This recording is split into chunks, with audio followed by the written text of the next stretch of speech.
Halo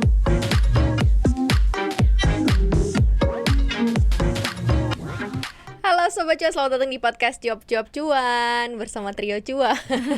Kita tetap ketemu di koneksi konten ekonomi berisi. Kayak I-nya banyak. I-nya banyak. Kalau yang ini tuh gue jamin berisi deh pokoknya. Kita mau bahasin fear of missing out sebenarnya, FOMO.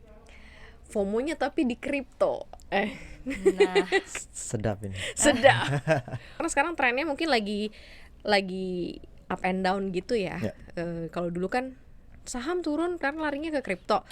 Nah sekarang sama nih, lagi sama sepi sebenarnya, lagi nggak asik gitu. Ini lagi ada fenomena apa nih Mas? Kebosanan kah? Harusnya pertanyaan ini dijawab sama netizen yang kemarin rame gitu. Ketika saham anjlok, kemudian cryptocurrency lagi tinggi membumbung gitu kan, mereka bilang ya saham udah so old school yesterday.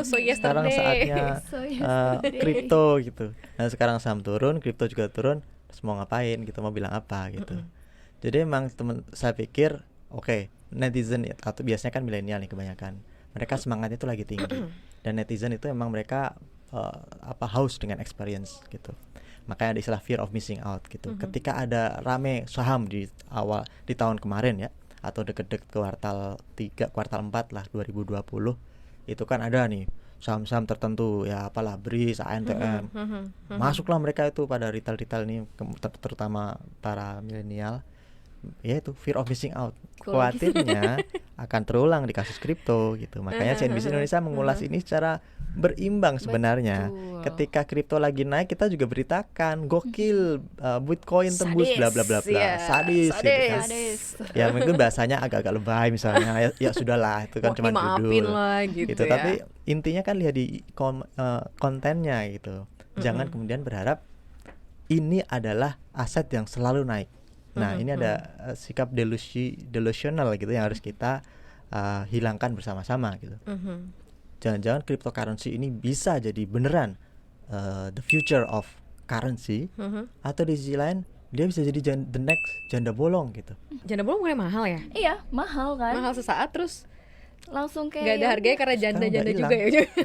Jadi pertanyaan saya adalah, analisis fundamental cryptocurrency itu seperti apa? Tidak ada yang bisa menyampaikan gitu. Ada yang memberikan argumen. Jadi kalau mau menilai fundamental value dari mata uang kripto adalah lihat di buku putihnya ya, white paper istilahnya. Tapi dia lupa bahwa white paper itu sebenarnya cuma prospektus. Kayak reksadana diterbitkan oleh perusahaan manajemen investasi. Dan terbitin prospektus, isinya adalah reksadana ini akan kami investasikan di 1, 2, 3, 4. Apakah itu info yang sifatnya fundamental? Ya enggak gitu. Jadi reksadananya ini akan memiliki nilai fundamental kalau benar-benar kemudian direalisasikan, dia beli saham-saham tertentu, Astra misalnya, atau Antam misalnya, baru kemudian kita tahu, oh underlying asetnya adalah saham ini. Bagaimana nilai fundamentalnya? Ya kita harus melihat ke underlying aset itu. Itu kalau kita asumsikan cryptocurrency sama seperti saham.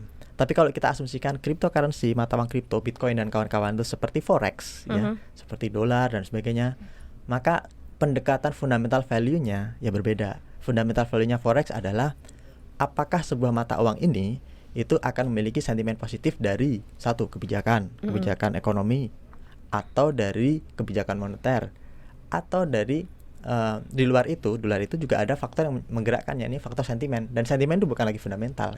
Nah kalau kita bicara mengenai market sentimen, nah ini orang-orang besar seperti Yellen, terus kemudian seperti Jerome Powell, atau mereka-mereka yang memang berada di pucuk pemerintahan aja sudah mewarning nih dalam tanda kutip gitu kan. Berarti kan ada dua hal yang berbeda dong Mas, misalnya antara opportunity di investasi yang memang menjanjikan secara jelas karena yang cuan banyak kok, banyak banget gitu ya. Ya gini aja deh, Sobat Cuan harus paham dulu bahwa posisi Sobat Cuan di mana gitu. Makanya ini kita harus buka-bukaan.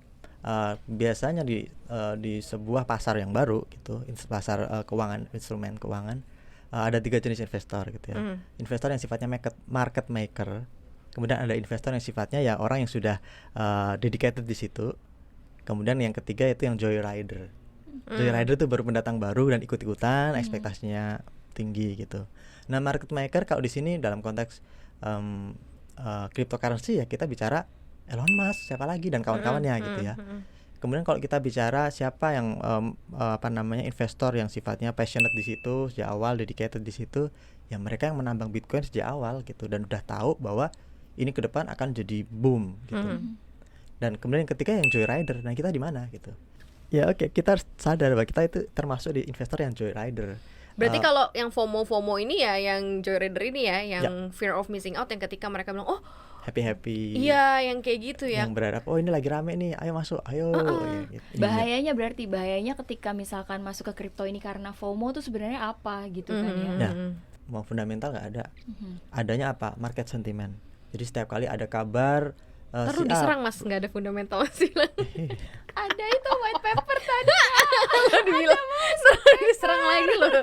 Ya. Gue tolongin nih masalahnya Mas. Ya mohon maaf, fundamental value itu belum ada. Selama tidak dipakai di dunia nyata, itu tidak ada Bitcoin fundamental. Dan ini bukan pendapat saya. Ada beberapa tulisan nih, misalnya the value of virtual currencies. Kemudian Bank of England, bukan Argun of England ya. Bank of England menyatakan yaitu digital currency have meaning only if participants agree that they have meaning. Jadi kalau semua sobat cuan milenial yakin bahwa cryptocurrency ini akan jadi the future, ya dia punya value di situ. Ya value-nya berdasarkan apa? Ya kepercayaan, itu doang. Tapi fundamentally ada nggak? Belum. Kalau kepercayaan mah nggak bisa debat ya berarti ya. No debat. Menurut saya, meskipun saya bukan pelaku kripto, tapi gini, pertama Anda nggak boleh gambling. Tapi ya kalau Anda ingin tetap survive, jadilah investor. Ya caranya ya ada toleransi risiko. Itu yang tidak dimiliki oleh gambler. Gambler tuh toleransi risikonya 0. Jadi kalau ada duit, gambling aja gitu kan. Kalau ada duit masukin gitu. Iya, duit meskipun masukin. Ya peluang kartunya ya kan bisa jadi kalah, dia nggak peduli, masukin semua. Nggak ada toleransi risiko. Kita bukan informas. Jadi ya keuntungan Anda 30% realisasikan menurut saya nih. Kemudian ya itu parkir di luar. Yang dimasukkan ya Pak, ya tadi dana pokoknya. Naik lagi keuntungan ya udah realisasikan di luar. Dengan begitu ada bekasnya gitu. Beda kalau Anda spekulasi beneran, gambling, ya emang kalau untung banget. Tapi tadi kita tidak tahu naik turunnya, itu nggak bisa membaca gitu. Mohon maaf. Kalau misalnya ngeliat datanya dari Bapepti nih ya Kak, jumlah investor aset kripto itu emang per Maret 2021 itu udah nyentuh 4,45 juta investor. Padahal nih katanya di akhir tahun lalu jumlahnya tuh masih 2,5 juta investor. Nah ini berapa nih yang FOMO? Iya. Iya kan? Nah sekarang yang naik turunnya itu lebih pada supply and demand. Dan makanya karakteristik pasar yang didorong oleh sentimen pasar ini, market sentimen pure ini, mereka akan cenderung untuk mempertebal keimanan para pendukungnya, dan kalau perlu memperluas para pendukung-pendukung atau pengikut yang baru. Dan ini serupa dengan pola MLM gitu. Jadi MLM dia akan butuh downline biar bisa dapat keuntungan gitu. Jadi kalau ada orang di bawah saya yang pada masuk dengan harga lebih tinggi, nah saya bisa cuan gitu. Makanya ini bisa dipahami kenapa biasanya mereka begitu kompak. Oh ini akan naik terus gitu. Tapi harap dipahami bahwa ini volatilitasnya tinggi cryptocurrency, dan delusional kalau nganggap ini pasti naik terus. What is up going to down somehow, somewhere, some way gitu. Harus dipahami bahwa kalau nanti bank sentral seluruh dunia mengakui kripto, maka saat itulah Anda beli sebanyak-banyak kripto.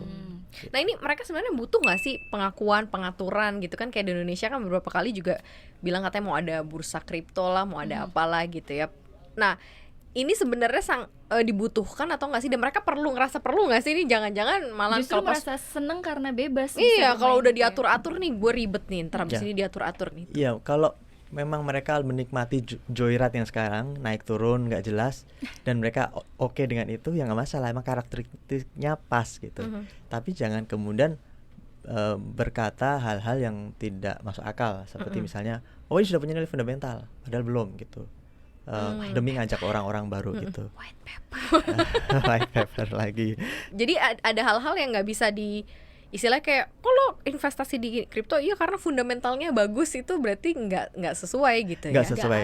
Saya ngutip Joseph Stiglitz, bukan Argun yang ngomong nih. Siapa balik lagi ya, cari tuh Joseph Stiglitz. Ya, dia peraih Nobel ekonomi sobat cuan kalau ada yang tahu. Joseph Stiglitz itu bilang, ini saya kutip, uang jika hanya digunakan untuk tujuan spekulasi, maka dia menciptakan bubble gitu.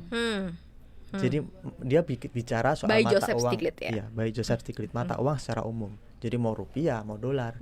Kalau hanya untuk ya kepentingan spekulasi naik turunnya, ya itu yang diciptakan bubble. Makanya saya bilang, kalau kripto diakui oleh semua bank sentral di dunia, saya bilang langsung beli sebanyak-banyaknya kayak gitu. Tapi selama itu belum terjadi, belilah tapi dengan hati-hati gitu. Jangan Anda jadi pihak yang nyumbang Elon Musk gitu. Elon Musk butuh duit ya kan, dia bilang cuit naik harganya, dia lepas ya kan, terus kemudian dia bikin statement yang negatif biar harganya turun, ntar dia bisa serok lagi. Nah, perlu dilihat bahwa market cap mereka juga masih kecil loh nih. Bitcoin ini kalau nggak salah market capnya masih di bawah Apple, saham Apple. Jadi kalau mau mau menggerakkan gitu, ya tidak butuh banyak uang gitu. Anda gelontorin duit masuk beli berapa ratus juta dolar gitu, itu udah bisa menggerakkan sekali pasar ini gitu. Demikian juga sebaliknya. Jadi kalau ada keuntungan dari kripto langsung ambil aja gitu ya. Jadi yang di dalamnya tetap uang modal aja ya. Ya kalau dari 5.000, misalnya kayak Doge dari 5.000 ke 10.000 itu kan juga udah untungnya udah 100%, bukan sih, udah 100% gitu. Jadi kalau ditaruh uang 10 juta jadi 20 juta itu kan apa enggak, aduh gila gak sih? Kan memang ya. Asik kan, dan itu nggak perlu nunggu lama-lama ya. Itu yang makanya akhirnya menjadi salah satu pedoman kepercayaannya teman-teman di cryptocurrency. Kan ngomongin kepercayaan soalnya, no debat ya. Ini soal fear of missing out, jadi ya hati-hati Sobat Cuan. Semua investasi sebenarnya nggak cuman di kripto doang begitu ya. Jadi ya harus pintar-pintar lah gitu Sobat Cuan. Jadi boleh aja di kripto tapi pahami resikonya gitu ya, karena high return high risk gitu ya. Boleh di kripto asal jangan FOMO. Jangan lupa nonton kita juga di YouTube kita, di subscribe ya di Cuap Cuan. Kemudian juga di Spotify, Apple Podcast. Jangan lupa Instagram cuap_cuan. Yes, kece banget. Pamit. Argun pamit. Mas Argun pamit. Berarti lo Mario pamit. Bye Sobat Cuan.